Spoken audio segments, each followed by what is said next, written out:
Innal hamdalillah nahmaduhu wa nasta'inuhu wa nastaghfiruh wa na'udzu billahi min syururi anfusina wa sayyiati a'malina man yahdihillahu fala mudhillalah wa man yudlil fala hadiyalah.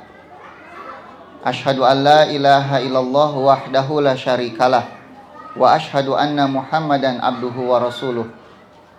Ya ayyuhalladzina amanu taqullaha haqqa tuqatih wa la tamutunna illa wa antum muslimun. Fa inna asdaqal haditsi kitabullah wa khairal hadyi hadyu Muhammad sallallahu alaihi wasallam wa syarrul umuri muhdatsatuha wa kullu muhdatsatin bid'ah wa kullu bid'atin dhalalah wa kullu dhalalatin finnar. Daramang Bapak Ibu anggar bapak-bapak mah saeutik wae sararibuk. Nah ieu teh sibuk ya. Sigana bisnismen ieu mah. Mata santai seueur artos. Mudah-mudahan kedepannya ibu-ibu juga kayaknya nggak semua ya yang hadir ya. Saya harap orang tua itu bisa ikut ngaji supaya klop antara pendidikan kita di lembaga ini dengan pendidikan anak di rumah seperti itu. Mungkin nanti harus ada satu momen di mana ayah ibunya bisa datang semua gitu, mengadakan kajian. Satu momen tertentu lah ketika tidak sibuk gitu ya. Hari ini ada beberapa hadis yang ingin saya sampaikan yang berkaitan mungkin ya dengan pendidikan anak-anak kita. Yang pertama dari Abdullah bin Abbas. Riwayat Imam Bukhari nomor 143. Abdullah bin Abbas berkata, "Anna Nabiyya sallallahu alaihi wasallam," bahwa Nabi sallallahu alaihi wasallam dakhalal khala. Beliau masuk ke dalam WC. Cuma WC di zaman Nabi jangan dibayangkan di rumah, Ibu ya. Gitu. Karena seringkali WC-nya itu terpisah dari rumah, bahkan seringkali di tengah padang pasir. Tapi kalau ini sepertinya di satu tempat yang memang khola itu kosong lah. Dalam bahasa Arab namanya al-khola itu satu hal yang kosong, itu sebut khola. Nah, maksudnya di sini adalah WC untuk buang air besar gitu. Fawadatu lahu wadu'an.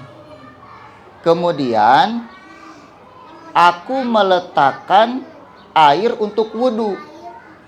Iya, untuk wudu. Qala, Nabi bersabda, man wada'a hadza, siapa yang meletakkan air ini? Fa ukhbira, dikabarkan kepada Nabi bahwa Ibnu Abbas lah yang meletakkannya. Maka Nabi bersabda, Allahumma ya Allah faqihhu fiddin, fahamkan Ibnu Abbas di dalam agamanya. Yang pertama, kita bisa melihat Ibu, Ibnu Abbas itu ketika Nabi wafat usianya baru 12 tahun.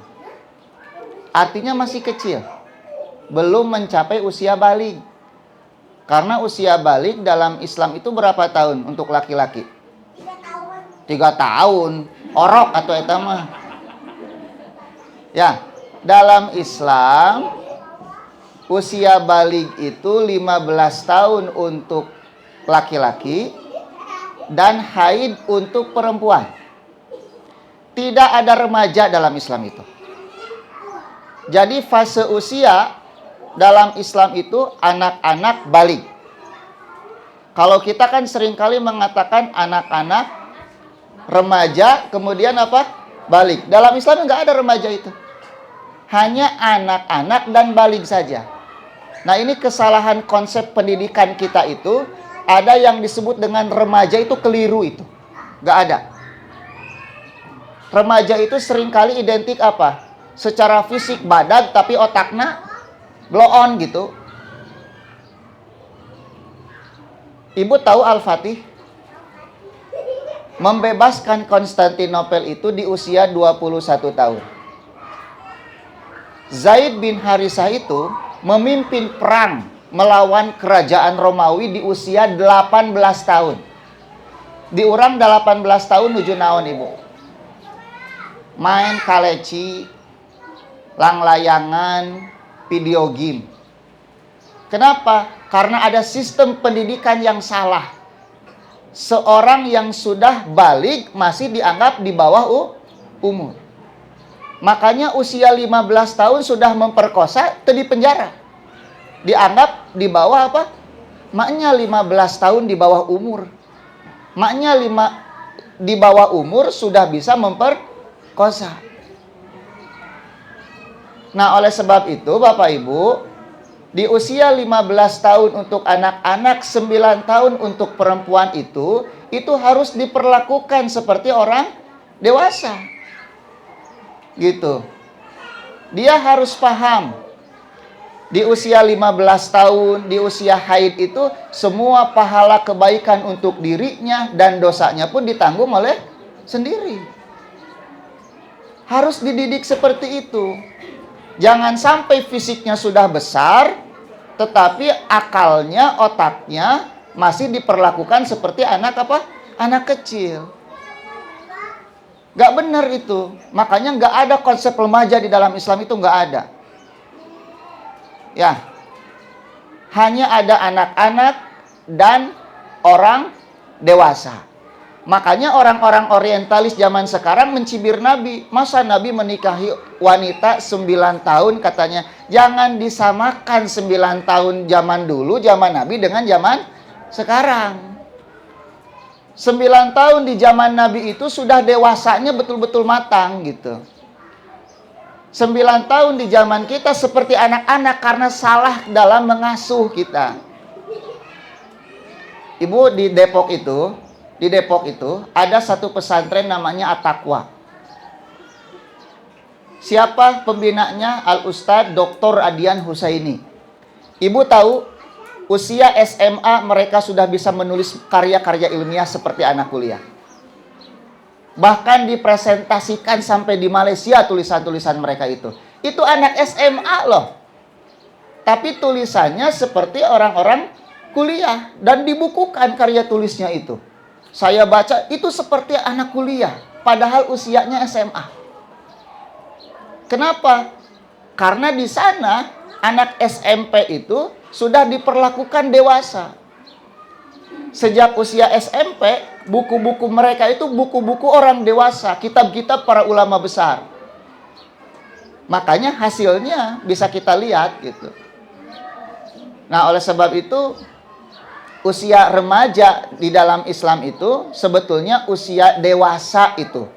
Makanya sudah bisa menikah. Ya, sudah bisa menikah. Di dalam Al-Qur'an dikatakan apa? Wa idza balagun nikah, dan ketika mereka sampai balik cukup untuk menikah. Jadi usia balik itu usia menikah di dalam Islam. 15 tahun untuk laki-laki, haid untuk apa? Perempuan. Nah, di kita mah tidak, usia menikah teh di atas 20 tahun. Padahal nafsu syahwatnya sudah ada di semenjak apa?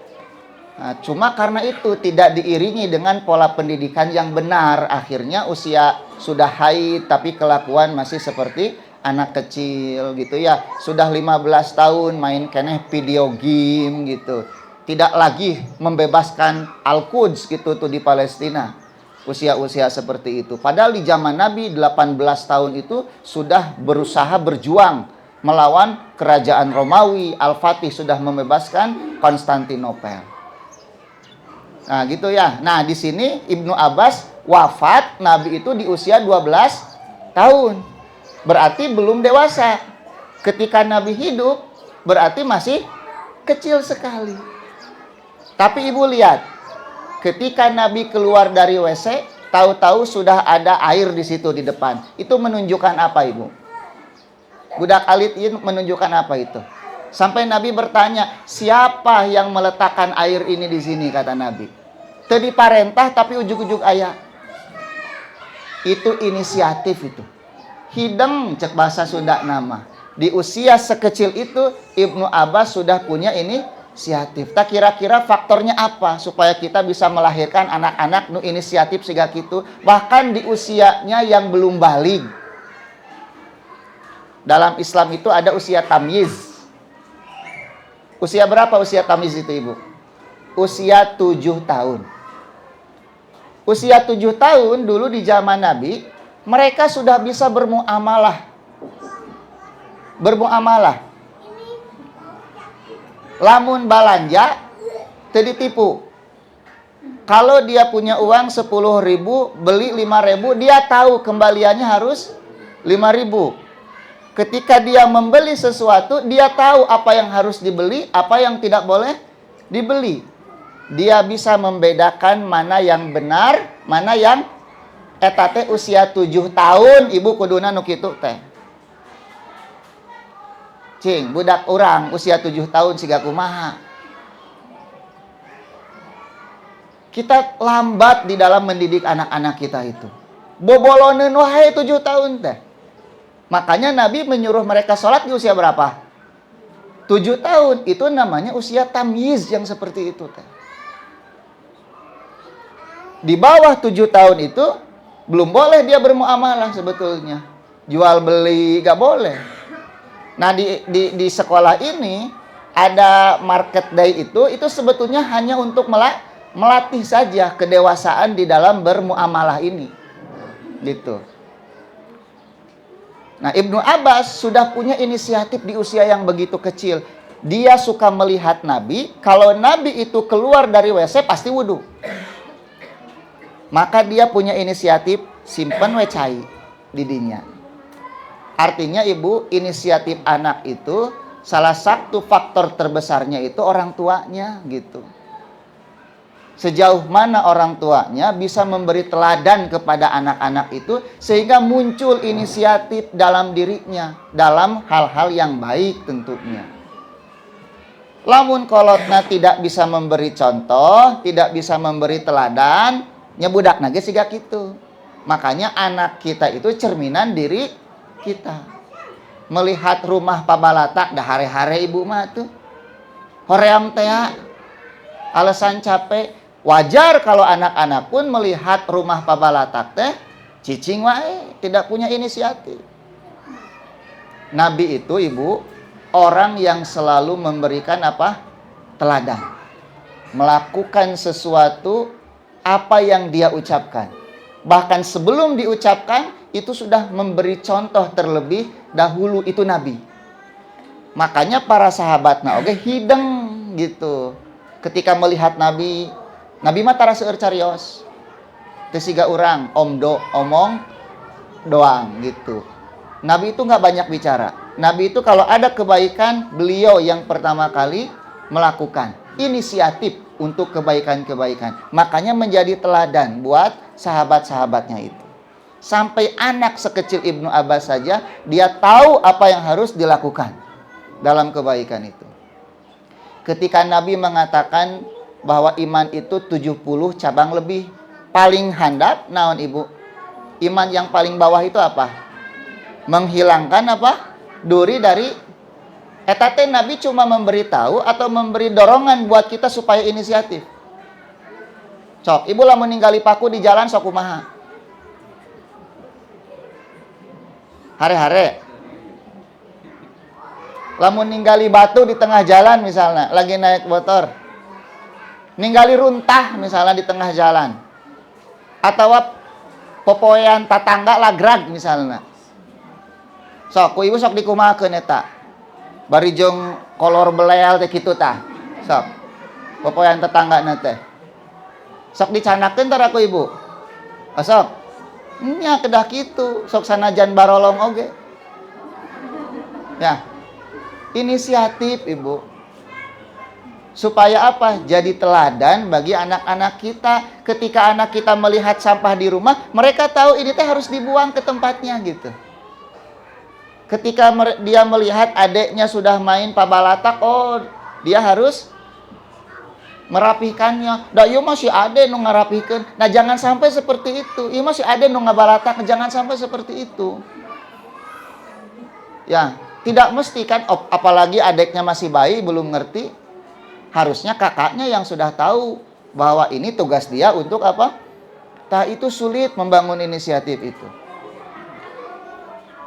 Nah, oleh sebab itu Ibu, sekali lagi yang paling utama adalah jadi teladan bagi siapa? Bagi anak-anak kita. Allah mah nggak suka orang yang banyak omong tapi sedikit beramal, itu nggak suka. Oleh sebab itu ibu harus ngaji biar tahu mana yang baik, mana yang salah itu. Biar tahu nanti anak-anak kita mencontoh bahwa ibunya itu baik gitu, bapaknya baik. Ya. Sehingga gak usah lagi anak-anaknya disuruh-suruh wae, dah kesel ibu nitah wae bari jeung teu diturut teh. Tungtung nama emosi we urang teh. Hayangna teh nyepret gitu nya, nyintrek gitu. Urang deui nu capek nyalira. Pabalatak, urang nu meresan, micieun runtah di mana we, urang nu nyapuan. Nah, itu harus dibiasakan Ibu. Di usia sekecil Ibnu Abbas ini inisiatifnya sudah besar. Dia melihat apa yang Nabi sering lakukan, maka itu yang dicontoh oleh beliau. Gitu. Nah, kemudian lihat Ibu, bagaimana apresiasi Nabi terhadap inisiatif apa? Ibnu Abbas. Dalam riwayat yang lain, Nabi memeluk Ibnu Abbas. Ditangkep Ibnu Abbas teh ku Nabi teh. Gara-gara inisiatif nyadiakeun cai wudu. Ditangkep, kemudian didoakan, Allahumma faqihu fiddin. Ya Allah, fahamkanlah anak ini dengan agamanya, wa alimhu ta'wila, dan ajarkanlah tafsir kepadanya. Makanya Ibu penting mengapresiasi, menghargai apa yang sudah dilakukan oleh seorang anak. Walaupun belum sempurna, masih ada kesalahan gitu ya, puji heula we. Gitu. Dengan apresiasi seperti itu, anak-anak itu biasanya tambah semangat di dalam melakukan kebaikan. Kadang barudak teh, ibu lihat, ibu nate kersa anteng wae main HP. Teu dipalire si budak teh. Karunya sudah berusaha tapi tidak ada apresiasi sama sekali. Dipeluk Ibnu Abbas mah ku Nabi sallallahu alaihi wasallam. Mata ibu sok nangkep budak dara. Eta teh sunah Nabi eta teh, memeluk anak-anak itu. Saya nggak tahu secara psikologis apa dampaknya kepada anak-anak, tapi memang Nabi senang memeluk anak-anak itu. Silakan siapa yang belajar psikologi di sini, pelajari apa dampak pelukan orang tua terhadap anak-anaknya. Tapi Islam sudah sejak dulu mengajarkan kita untuk memeluk anak-anak kita. Ditangkep ku Nabi Ibnu Abbas teh, kemudian didoakan. Nah, ini sebetulnya yang paling utama itu apa? Doa orang tua terhadap anaknya. Didoakan. Dan doanya Ibu, lihat doanya apa? Allahumma faqihu fiddin. Ya Allah, fahamkanlah anak ini dengan agamanya, dengan Islam. Itu doa terbaik yang diucapkan orang tua untuk siapa? Untuk anaknya. Jadi lamun ngadoakeun teh teu kudu macam-macam, sing beungharnya sing loba duit. Urang makan sok kitu. Lamun ngadoakeun ulah ngadoakeun beunghar, tapi ngadoakeun sing soleh. Jang naon beunghar bari jeung teu soleh mah. Banyak anak-anak Ibu yang kaya di masa depannya tapi tidak soleh, dikamanakeun orang tuana? Dikapanti jompokeun tah. Nauzubillah. Ya, mendingan teu beunghar tapi soleh. Kita sudah tua pun diurus kita oleh anak-anak kita. Kita mati didoakan. Itu anak soleh. Dan nu teu soleh mah moal ngadoakeun Ibu. Tong boroni ngadoakeun urang nu tos maot, ngadoakeun diri nyalira ge poho nu teu soleh mah. Lupa dia terhadap dirinya sendiri. Nah, oleh sebab itu Ibu kalau mau mendoakan anak, doakan dengan doa ini. Allahumma faqihu fiddin. Ya Allah, fahamkanlah anakku dengan agamanya ini. Investasi Ibu eta teh anak-anak teh. Ibu osok ngadoakeun soleh ka barudak. Ada di sini yang anak-anaknya bercita-cita jadi ulama di sini. Paham dengan agamanya. Makanya Ibnu Abbas itu dengan usia sekecil itu beliau menjadi habrul ummah. Apa habrul ummah itu? Ulamanya umat. Menjadi turjumanul Quran, penafsir Al-Quran di usia yang sangat belia. Bahkan suatu hari Umar bin Khattab pernah mengumpulkan para pejuang Badar, sahabat-sahabat senior setelah Nabi wafat. Kemudian beliau membawa Ibnu Abbas. Kata para pejuang Badar itu, "Ya Umar, buat apa engkau membawa anak ini? Padahal kami pun punya anak-anak sebesar dia gitu. Kenapa anak kami tidak dipanggil juga?" Maka Umar memberikan satu pertanyaan kepada para sahabat senior itu. Apa pendapat kalian tentang firman Allah, "Idza jaa nasrullahi wal fath wa ra'aitan nasa yadkhuluna fi dinillahi afwaja fasabbih bihamdi rabbika wastaghfir innahu kana tawwab." Apa pendapat kalian? Apa tafsir kalian terhadap ayat ini? Hampir semua sahabat menafsirkan apa? Kalau Islam sudah menang, orang-orang masuk ke dalam Islam, maka bertasbihlah kalian kepada Allah, beristighfarlah kalian kepada Allah. Itu hampir semua sahabat tafsirannya seperti itu. Tapi kemudian Umar bertanya kepada Ibnu Abbas, "Apa pendapatmu wahai Ibnu Abbas tentang ayat ini?" Apa tafsirannya, Ibu? Beliau mengatakan ayat ini mengabarkan tentang wafatnya Rasulullah Shallallahu Alaihi Wasallam. Maka Umar mengatakan, "Demi Allah, tidaklah aku berpikir kecuali sama seperti apa yang engkau pikirkan." Lihat, anak kecil, Bu. Lebih tajam di dalam memahami apa? Al-Quran ketimbang orang-orang tua. Kalau Ibu mau menafsirkan seperti apa, Bapak ayat itu tadi dek tafsirkan siga kumah aku Bapak. Ibu. Ini anak kecil. Tafsirannya berbeda dengan kebanyakan orang, tetapi sama dengan Amirul Mukminin Umar bin Khattab. Bahwa ayat itu diturunkan sebagai tanda bahwa sebentar lagi Nabi akan wafat. Kenapa? Karena Islam sudah menang. Kalau Islam sudah menang, tugas Nabi sudah apa? Selesai. Tajamnya cara berpikir Ibnu Abbas berkat doa Nabi Shallallahu Alaihi Wasallam. Ibnu Abbas pernah ditanya oleh sahabatnya, "Ya Ibnu Abbas, anna laka hadal ilm?" Dari mana engkau memiliki ilmu sebanyak ini? Maka beliau mengatakan, "Qalbun aqul walisanun saul," katanya. Hati yang selalu berpikir dan lisan yang selalu bertanya. Selain dari apa? Doa Nabi Shallallahu Alaihi Wasallam. Nah, bagaimana caranya pendidikan kita? Selain dengan doa, tetapi mengajak anak-anak untuk senang berpikir dan bertanya. Nah, ini tugas para guru nih, para pendidik nih. Artinya apa? Di kelas itu, anak-anak itu jangan pasif itu. Jangan pasif. Lamun aya budak loba tatanya, teh kudu atoh gitu. Ya, da sok aya guru loba teuing tatanya budak teh, nah gitu ulah. Orang tua pun nggak boleh. Kalau anak sering bertanya, itu cerdas berarti. Ya, berarti dia berpikir. Karena nggak mungkin orang bertanya kalau tidak berpikir.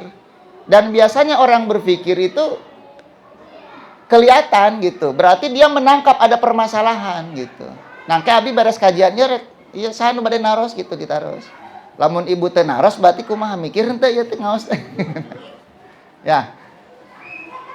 Jadi Ibnu Abbas itu dengan usia semuda itu, Bu, beliau menjadi ulama. Mudah-mudahan di antara anak-anak kita ada yang meneruskan keulamaan ini. Gitu ya.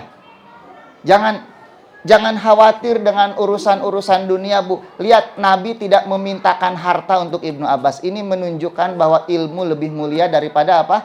Harta. Kalau harta, uang, itu lebih berharga dari ilmu, itu yang diminta oleh Nabi apa? Pasti uang itu. Ya Allah, jadikanlah Ibnu Abbas orang yang kaya raya. Tapi Nabi nggak seperti itu. Nabi nggak seperti itu. Yang dipinta oleh Nabi untuk Ibnu Abbas itu ilmu. Makanya ilmu itu lebih berharga daripada apa? Harta. Bahkan Imam Ahmad mengatakan manusia lebih butuh kepada ilmu daripada makan dan minum. Orang nggak makan, nggak minum, mati ibu. Selesai urusannya di dunia. Tapi orang nggak punya ilmu, urusannya berlanjut sampai di akhirat nanti. Jadi jangan hanya mikirin makanan anak saja.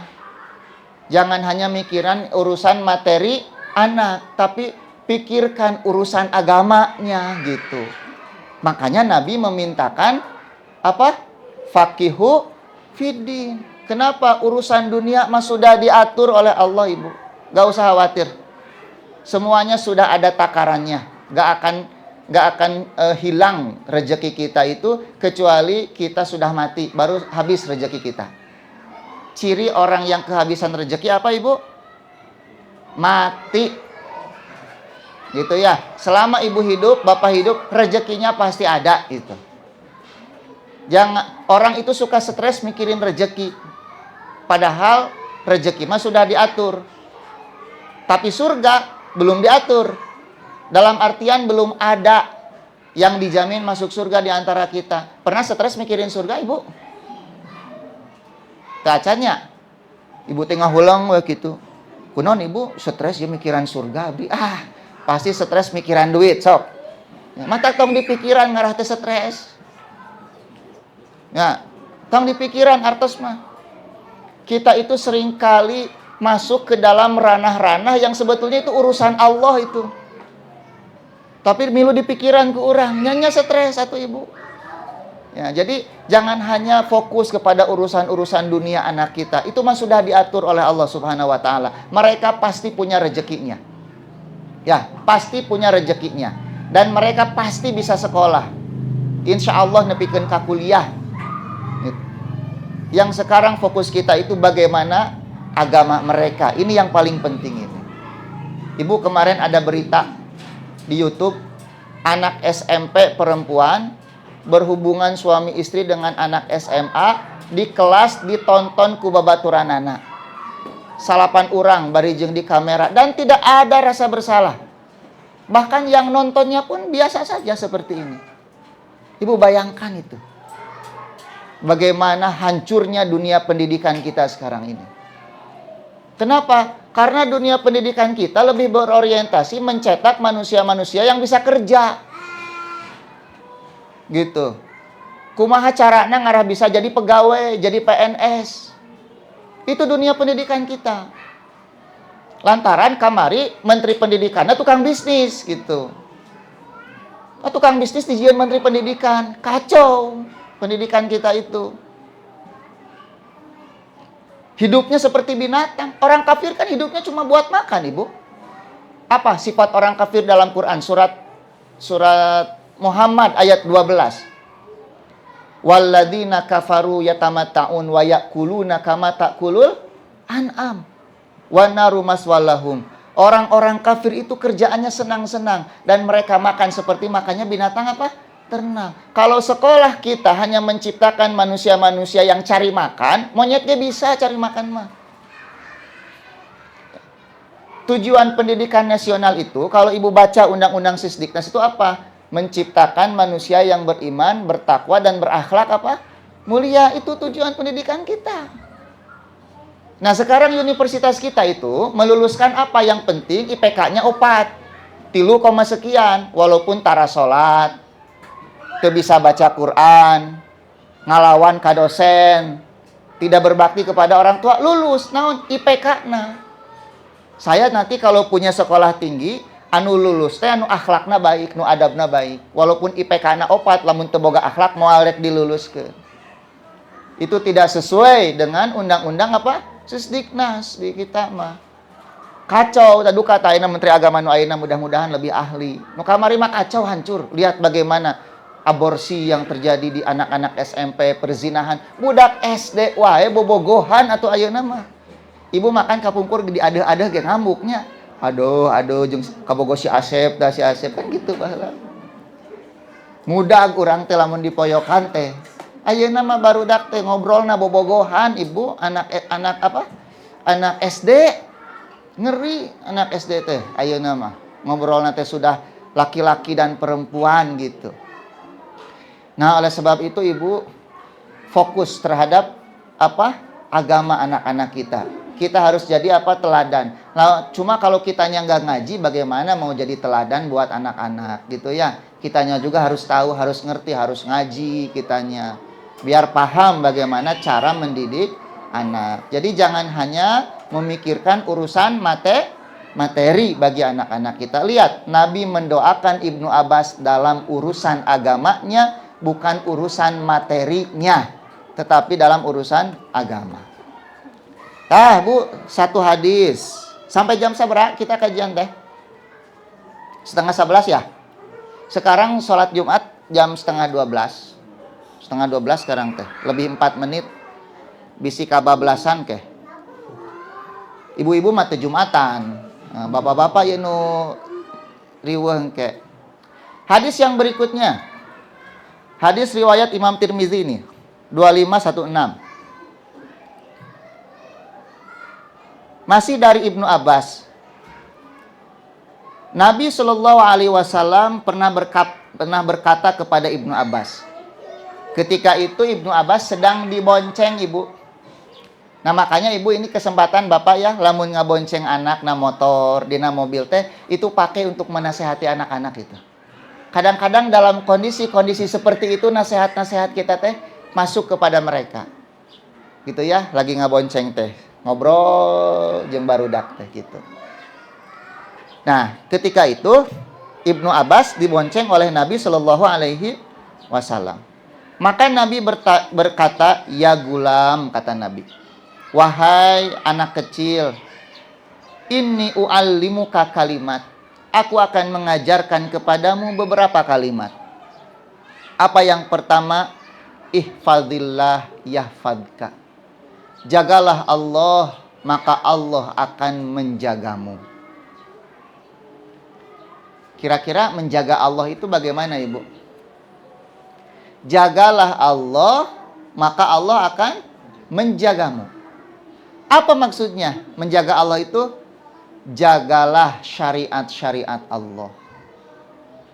Jagalah hukum-hukum Allah.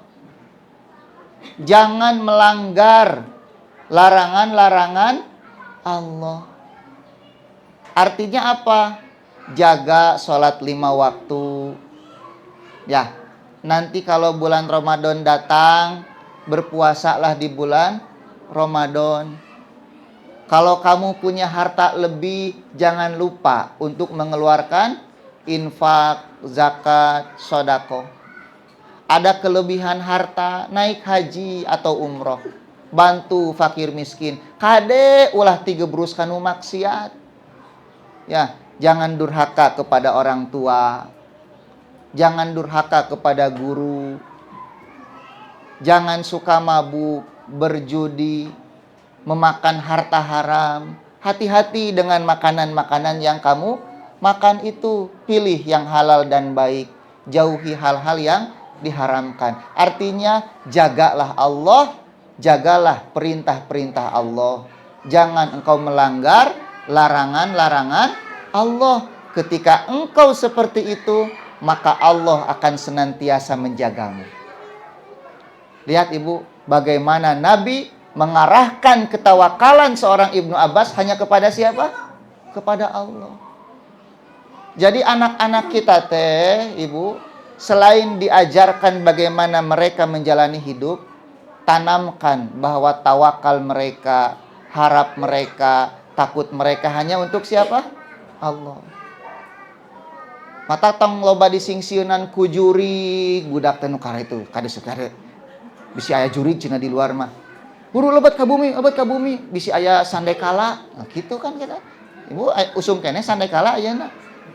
Kalong wewe baheula mah nya jang nyingsieunan budak. Budak teh lamun sok ameng di luar geuning rek magribnya, disingsieunan teh ku sandekala, ku kelong wewe negara itu. Usum keneh teh nya. Ah ulah urang mah nya. Eta makeun we kolot urang kapungkur, ayeuna mah teu usum nu kararitu. Supaya anak itu Ibu tenang nanti hidup mereka. Kalau suatu saat kita berpisah dengan mereka, Mereka teh teu balueng, Ibu. Kenapa? Karena mereka merasa yang menjaga mereka selama ini itu siapa? Allah. Ibu, ada berita 2 anak adik kakak yang bunuh diri setelah orang tua mereka meninggal.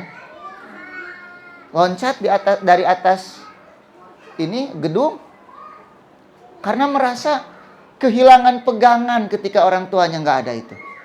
Selama ini orang tuanya yang memenuhi semua kebutuhan. Ketika orang tua mereka wafat, mereka bunuh diri. Generasi lemah.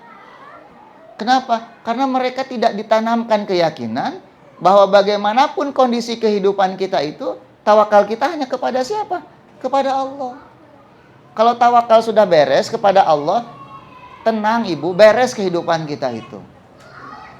Apa coba yang tidak diurus kehidupan kita oleh Allah? Ibu, nafas dari bangun tidur sampai sekarang yang ngatur nafas kita Ibu atau Allah? Sok, sehari saja Ibu disuruh ngatur nafas takwa Allah kumaha. Ngatur jantung gitu. Supaya jantung teh berdetak, kurang teh aya stop kontakna atau kumaha. Kan enggak ya? Ada urusan-urusan yang secara tidak sadar Allah itu mengurus semua. Makanya wa kullu yaumin huwa fi sya'nin. Setiap hari Allah itu sibuk. Mengurus apa? Mengurus kita. Makanya untuk apa kita bertawakal kepada selain Allah itu? Ini tanamkan ketawakalan kepada Allah ini. Walaupun kita misalnya sebagai orang tua dari sisi harta menengah ke bawah, jangan sampai anak kita melihat kita itu pesimis. Enggak, Ibu. Ya, kehidupan ini sudah diatur oleh Allah. Nah, oleh sebab itu, tapi ada caranya supaya Allah mengurus kita, mengurus anak-anak kita. Caranya apa? Amalkan perintah Allah, jauhi larangan Allah, gitu. Kalau kita mau diurus Allah, laksanakan perintah-perintah Allah. Makanya Nabi mengatakan apa lagi? Ihfadillah, kata Nabi. Jagalah Allah, tajidhu tujahaka, maka engkau akan mendapati Allah berada di hadapanmu. Maksudnya apa? Apapun yang engkau butuhkan, pertolongan apapun yang engkau butuhkan, maka Allah akan menolongmu. Kemudian Nabi mengatakan, idza sa'alta, wahai Ibnu Abbas, kalau engkau meminta, fas'alillah, mintalah kepada Allah. Artinya, kalau anak kita punya kebutuhan, Bu, ajarkan kepada mereka untuk meminta kepada Allah. Jangan pernah mengemis kepada siapa? Manusia. Jangan suka tawakal kepada manusia. Capek gitu budak. Kalau engkau hanya mengharap kepada pertolongan manusia, maka hidupmu akan lelah. Ajarkan supaya mereka meminta, berharap, bertawakal hanya kepada Allah Subhanahu wa ta'ala. Ibu, Allah itu suka dan senang diminta. Benten jeung jalmi. Sok Ibu aya nu sumping pikarunyaeun ku Ibu teh dipasihan atau bisa nolong kan gitu. Isukan datang deui. Nah, minta deui pasihan ku Ibu, tapi geus aya sesuatu teh jero hate teh. Dek. Isukan datang deui, geus datang deui jelema teh. Kan kitu urang mah. Ya. Betul enggak Ibu? Iya, manusia itu semakin diminta semakin enggak suka. Tapi Allah semakin diminta semakin suka sama kita. Bahkan Allah benci, marah kalau kita enggak minta kepadanya. Kita dianggap sombong gitu. Makanya ajarkan anak-anak kita itu untuk menggantungkan semua permintaannya hanya kepada siapa? Kepada Allah. Mata tong sok disuruh menta-menta barudak teh. Turu minta duit kasih emang, minta duit kasih emang. Kan orang masuk itu. Komo lebaran mah. Nah, buru minta ampau cenah tuh kayak itu. Bu, jangan ajarkan anak-anak kita untuk, tapi ajarkan kepada mereka untuk apa? Gitu. Ya. Bahwa tangan di atas lebih baik daripada tangan di bawah. Kayak kebiasaan, Ibu. Ibu pami ka kuburan sok aya barudak nyungkeun sholawat. Maksudna sholawat teh naon? Artos eta teh. Eta abdi baheula keur orok keneh. Kan osok ka kuburan jeung pun aki pun ini pami lebaran teh nya. Eta teh aya Ibu. Pak solawatna saridona dicarekan kupun aki teh pugu aing teh terido cenah gitu. Ini inget kan yang nepikeun ka aing. Repun aki mah galak. Gitu nya di nyata di kuburan eta. Ternyata setelah saya usia 41 sekarang, kalau ke kuburan itu ada. Artinya mental meminta-minta itu diturunkan kepada siapa? Generasi setelahnya. Gitu, diturunkan. Bahasana solawat. Pak solawatna kupun akite Allahumma sholli ala Muhammad wa ala ali Muhammad. Dan solawat masih gak gitu. Tetapi maksud solawat mereka itu apa? Uang. Jadi mental meminta itu ditanamkan. Makanya kalau ada anak-anak minta itu jangan dikasih itu.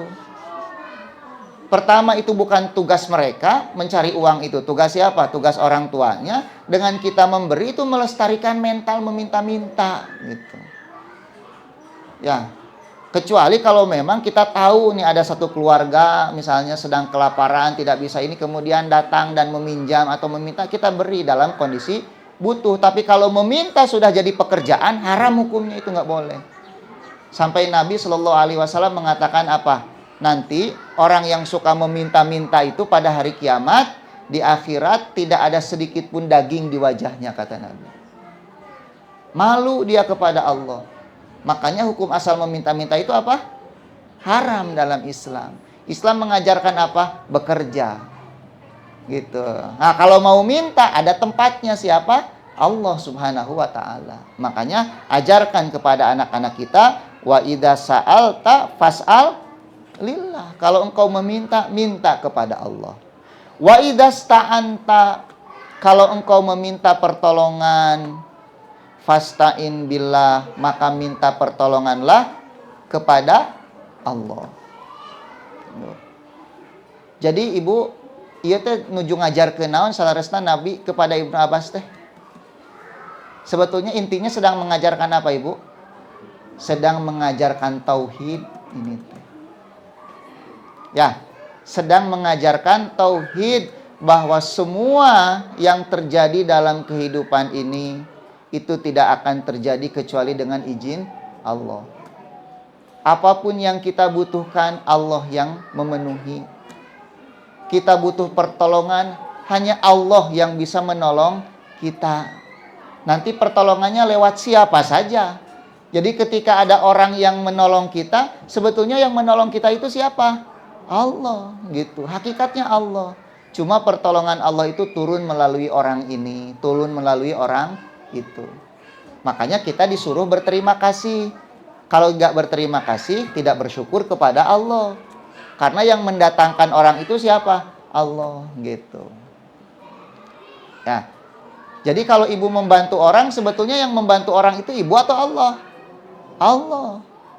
Makanya jangan merasa berjasa kalau kita melakukan satu kebaikan kepada orang lain. Karena yang menggerakkan hati kita untuk berbuat baik itu siapa? Allah, gitu. Ya, jangan merasa berjasa. Kemudian lihat, Nabi mengatakan lagi, wa'lam, ketahuilah, kata Nabi, annal ummata, andai kata seluruh umat, ijtama'at, lau ijtama'at ala ayyan fa'uka bisyai'in, mereka berkumpul untuk memberimu sesuatu, memberi manfaat kepadamu, lam yanfa'uka, mereka tidak akan sanggup melakukannya, illa bisyai'in qad katabahullahu laka, kecuali dengan sesuatu yang telah Allah takdirkan untukmu. Tuh Ibu. Jadi jangan suka berharap kepada manusia. Ya, manusia tidak bisa memberi kita manfaat kecuali dengan apa yang telah Allah takdirkan. Kadang ada orang teh ngajanjian geningnya, bungkengnya ku abdi pami abdi tas kenging arisan dipangmeserkeun baso akung.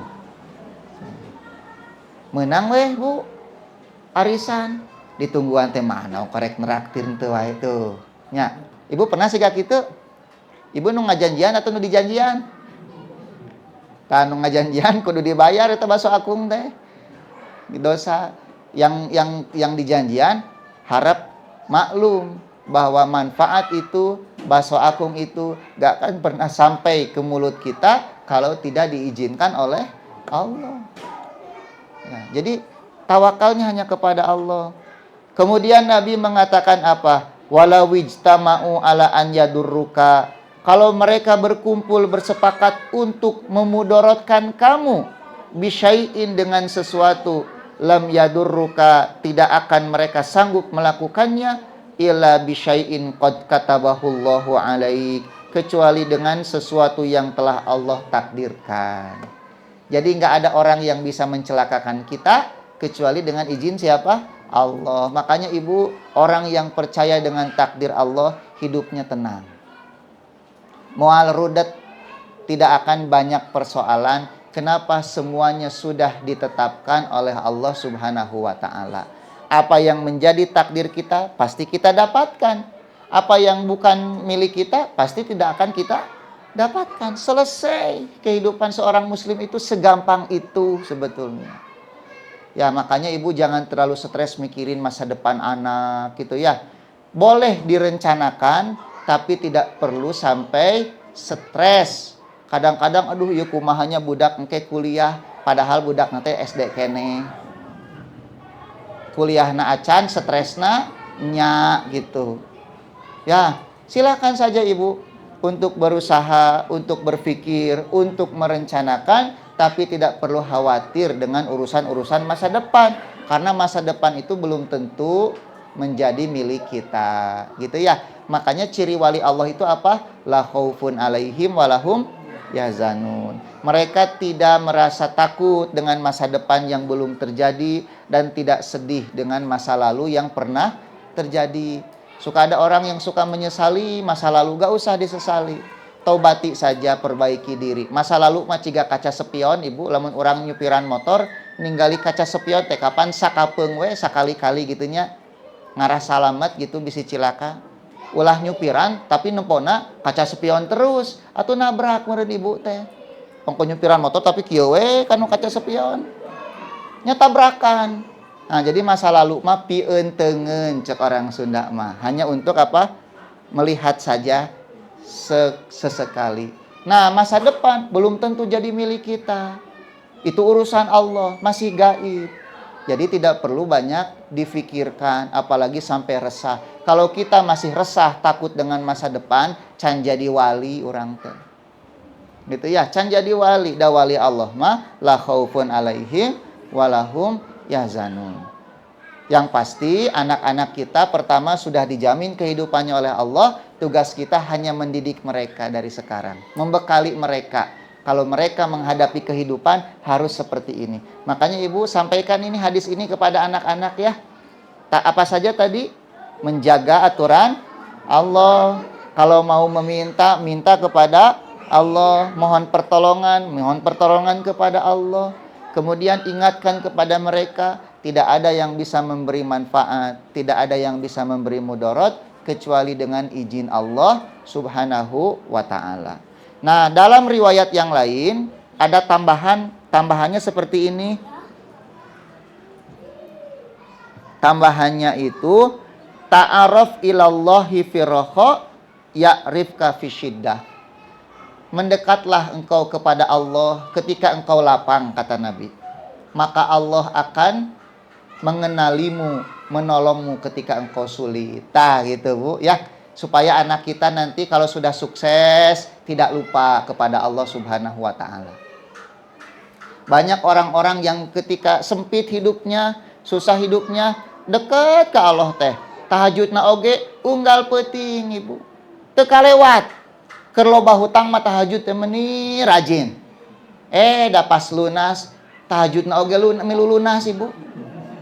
Aya nu kitu di dia.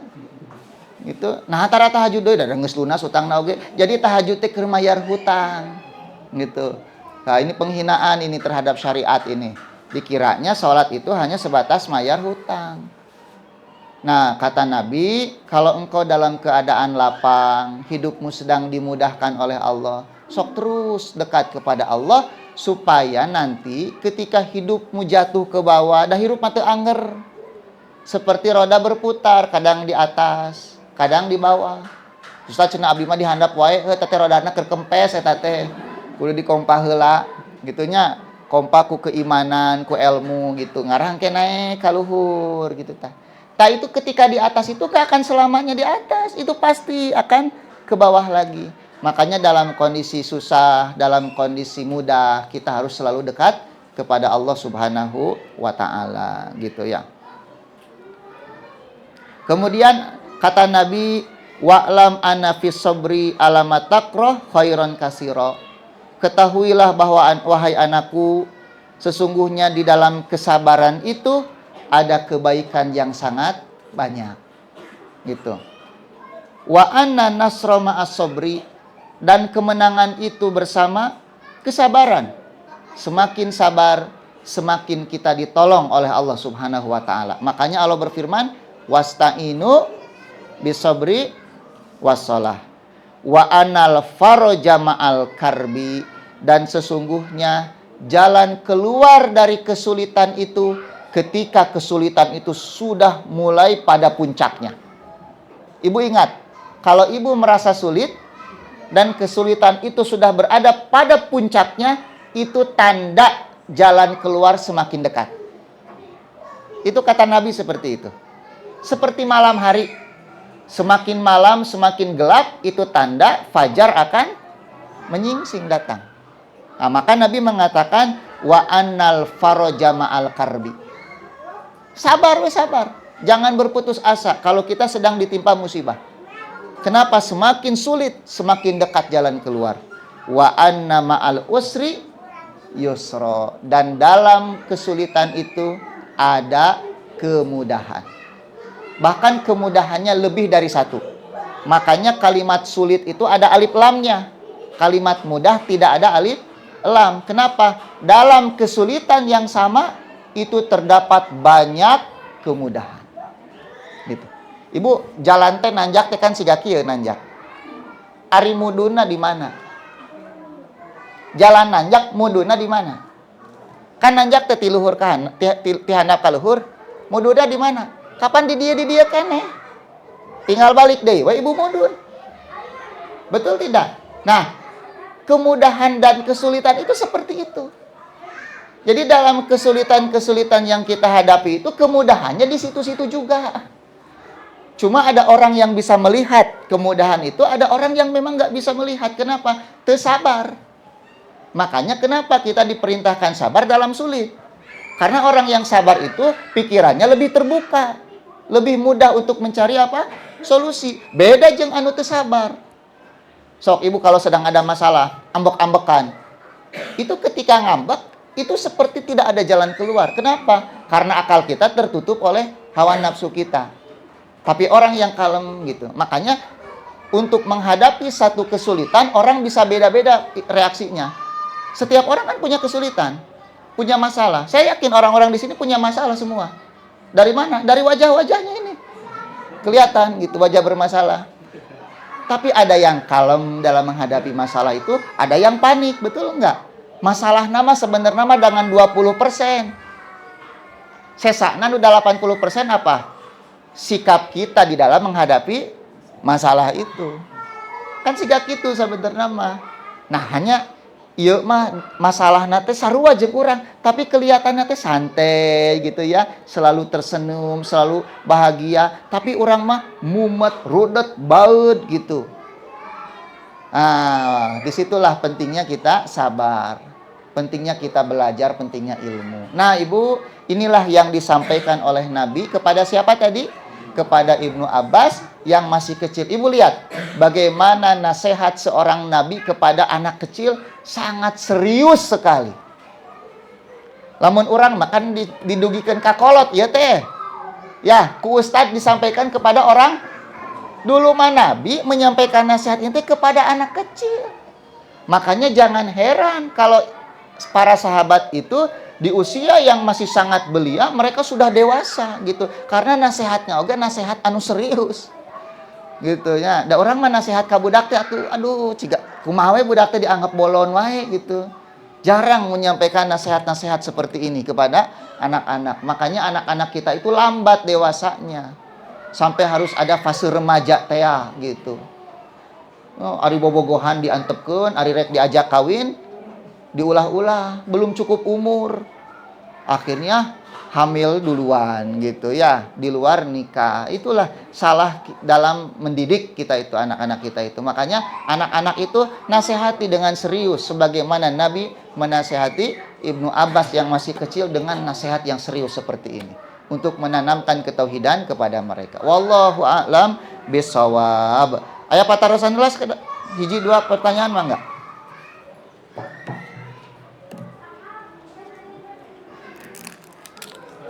Silakan. Ki, sehat Ki? Kumaha kuliah di DT? Resep? Bismillah. Assalamualaikum warahmatullahi wabarakatuh. Waalaikumsalam. Saya ingin bertanya, kapankah waktu yang tepat mendidik anak itu sendiri? Ya. Kapankah waktu yang tepat mendidik anak? Itu semenjak dalam perut ibunya. Bahkan para ulama sampai menyarankan mencari ibu yang tepat, yang kira-kira bisa mendidik anak kita nanti ke depannya. Jadi sebelum kita menikah itu kita harus sudah mencari, ya kira-kira siapa nih perempuan yang tepat untuk melahirkan anak saya.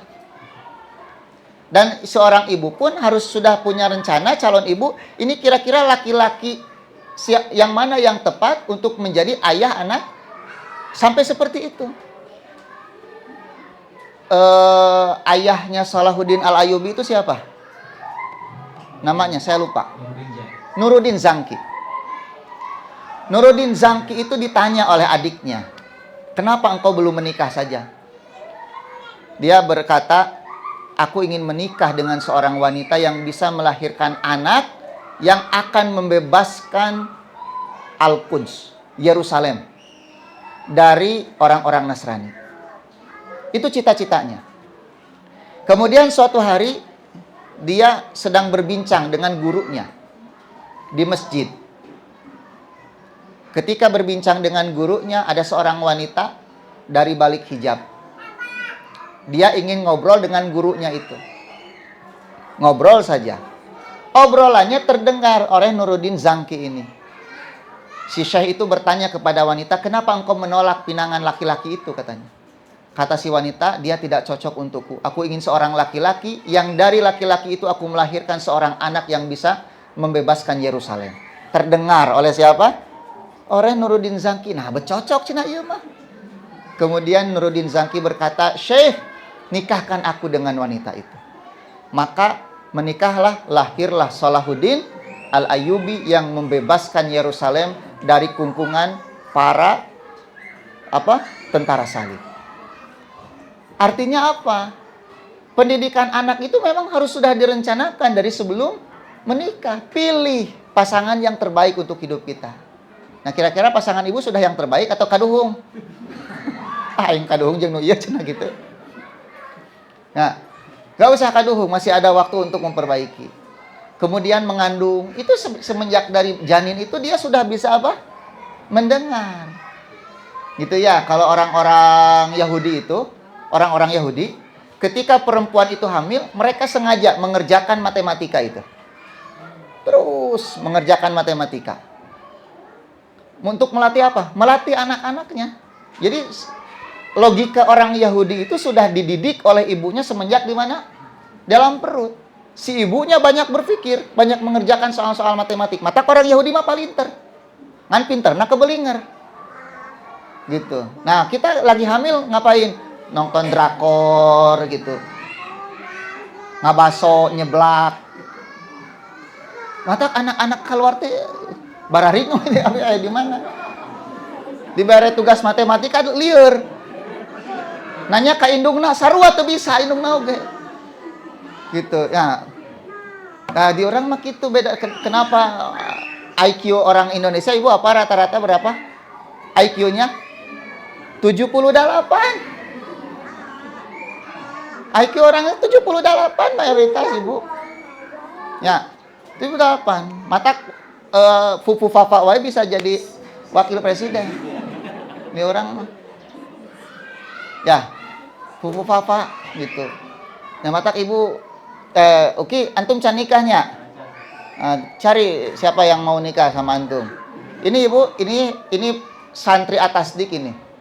sekarang dapat beasiswa S1 di Darut Tauhid untuk S1. Dulunya di atas di tahfidz. Gitu ya. Ini dari Banten jauh-jauh darat ke Bandung untuk kita punya pesantren tahfidz di Cihanjuang. Gitu, gratis, full gratis. Nah, salah satunya produknya ini Ryuki ini. Dan Kang Teguh juga sama ini. Guru-guru kita, guru anak-anak kita ini Ustadz Teguh ini santri atas dik juga. Dan beliau udah ngambil S1-nya di IOU, Internasional apa itu Ustadz? Open University. Gitu ya, ngambil S1-nya. Nah, kalau ini di Darut Tauhid gitu. Mau bahasa Arab silahkan belajar sama ini. Ini produk-produk atas dik ini untuk tahfidznya ini. Nah, kalau ini Ustadz Hamid ini sama di atas dik juga. Gitu. Ini yang bujangan ini 1 sama ini 2. Bisi ibu aya rekomendasi mangga gitu. Gitu ya. Kacau ini itu kacau itu. Kejeng kacau segala. Gitu. Ada lagi pertanyaan? Silakan. Wa iyyakum. Ibu, ya silakan. Ya, Ibu. Ada ini nih, pakai ini biar ini.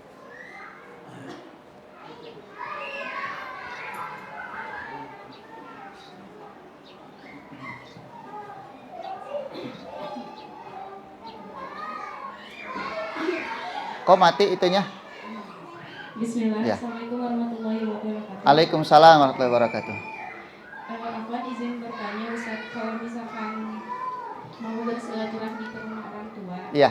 tapi di lingkungan rumah orang tua tuh anak-anaknya selalu berkata kasar, Iya. jorok kayak gitu. Iya. Terus khawatir ya anak saya Iya. main ke sana terus jadi terpengaruh gitu. Iya. Ustaz. Apakah perlu membatasi atau gimana baiknya? Itu permasalahan kita semua, saya pun sama. Gitu, ada satu masa di mana anak saya kok jadi suka berbohong. Gitu ya. Ketika saya tanya kenapa? Ya, karena si fulan juga suka. Berarti tugas kita di rumah orang tua untuk selalu menasehati mereka. Gitu. Kalau memang harus dibatasi, jangan bergaul dengan si fulan karena sudah parah gak jadi masalah. Karena di antara hal yang mempengaruhi kondisi anak kita itu lingkungan di mana mereka tinggal. Lingkungan itu sangat-sangat besar pengaruhnya. Nabi mengatakan almar'u ala dini khalilihi, kata Nabi, bahwa agama seseorang itu dipengaruhi oleh agama khalilnya, teman dekatnya. Gitu. Makanya dengan siapa anak kita bergaul, teman dekatnya siapa, coba perhatikan. Disinilah menjadi PR bagi kita. Selain kita jadi orang tua, kita pun harus jadi teman untuk anak-anak kita gitu. Jangan sampai anak-anak kita itu mereka malu curhat kepada kita, sehingga mereka curhat kepada teman-temannya itu. Dan kita nggak pernah tahu teman-temannya itu ngasih nasihat apa kepada anak kita. Karena ada orang tua yang nggak punya waktu untuk mendengarkan curhatan anak-anaknya. Jadi sibuk kerja, nanti pulang ke rumah capek, anaknya mau ngomong itu nggak denger. Kadang orang tua sibuk dengan HP-nya, anaknya mau ngomong itu nggak jadi gitu. Karena lihat orang tuanya sibuk terus dengan HP-nya sendiri. Sehingga anak itu bingung mau curhat ke siapa. Akhirnya dia curhat sama temennya. Dan kita nggak tahu temennya itu siapa. Gitu. Makanya penting untuk memperhatikan siapa teman dekat anak-anak kita. Dia ngobrol dengan siapa gitu. Jangan sampai anak-anak kita itu kemudian mendapatkan insight-insight yang negatif dari teman-temannya. Nanti semakin besar semakin sulit kita untuk memperbaikinya. Nah, oleh sebab itu kita harus betul-betul berperan gitu ya untuk menetralisir keburukan-keburukan yang mungkin diterima oleh anak kita dari lingkungan sekitar atau teman-temannya. Harus terus memberikan nasihat gitu ya. Wallahu a'lam bishawab. Ada satu lagi saja. Pertanyaan satu lagi boleh. Assalamualaikum warahmatullahi wabarakatuh. Waalaikumsalam. Izin bertanya Pak Ustaz. Ya. Selain memberikan teladan gitu untuk menumbuhkan inisiatif pada anak usia dini itu seperti apa ya Ustaz ya? Karena saya kan suka nih kalau anak berantakan saya beresin gitu, Ya. memberikan teladan ceritanya mah. Tapi giliran anak sekalinya saya ayo beresin sama ibu aja, kan dia juga ibu. Ya artinya artinya si anak itu bukan hanya diberi teladan tapi diajak berpikir juga gitu. Diajak berpikir supaya dia bisa menjadi mandiri. Artinya selain diberi teladan juga diberi nasihat. Kemudian dihargai, diberi hadiah, dimotivasi. Motivasi hadiah sok kalau mau beres-beres gitu. Nanti ibu kasih apa, itu dibolehkan. Makanya di dalam Islam itu ada yang disebut dengan pahala. Pahala itu apa? Itu kan motivasi. Gitu ya, pahala itu motivasi. Tapi jangan sampai hadiah-hadiah itu memalingkan dari motivasi yang paling utama. Apa? Keridhaan Allah. Gitu. Makanya berbicara tentang keridhaan Allah itu harus lebih didahulukan daripada motivasi yang sifatnya materi. Kamu harus beres-beres loh. Nanti kalau kamu beres-beres, Allah sayang sama kamu, kamu dapat pahala dan semacamnya. Artinya ketauhidannya dulu yang harus dibangun. Sahabat itu kan menjadi orang yang begitu militan di dalam memperjuangkan Islam, itu setelah 13 tahun dididik akidahnya oleh Nabi di Mekah. Kemudian di Madinah menjadi orang-orang militan di dalam berdakwah. Artinya akidahnya diperbaiki, terutama dalam urusan iman kepada Allah dan iman kepada hari akhir. Iman kepada pahala, ada surga, ada neraka. Itu menjadi motivasi terbesar untuk melakukan kebaikan. Makanya Nabi mengatakan, barang siapa yang beriman kepada Allah dan hari akhir, hendaklah dia mengucapkan ucapan yang baik atau diam. Hendaklah dia menghormati tetangganya. Hendaklah dia menghormati apa? Tamunya. Nabi mengatakan iman kepada Allah dan hari akhir. Karena ini dua rukun iman yang paling besar motivasi, memberi motivasi untuk melakukan apa? Kebaikan. Gitu ya. Nanti setelahnya motivasi-motivasi yang bersifat materi itu juga dibolehkan. Gitu, namanya hadiah nanti dalam Islam itu. Gitu ya. Wallahu a'lam bishawab. Kita cukupkan sampai di sini ya Bapak Ibu yang dirahmati oleh Allah. Mudah-mudahan jadi bekal kita untuk mendidik anak-anak kita. Tetapi apa yang disampaikan di sini sebelum untuk anak-anak, untuk kita terlebih dahulu. Mari kita banyak belajar, banyak introspeksi, banyak memperbaiki diri. Mungkin selama ini ada hal-hal yang salah pada diri kita, sehingga anak-anak kita nggak mau nurut dengan nasihat-nasihat kita. Wallahu a'lam bishawab. Subhanakallahumma wa bihamdika asyhadu alla ilaha illa anta astaghfiruka wa atubu ilaik. Assalamualaikum warahmatullahi wabarakatuh.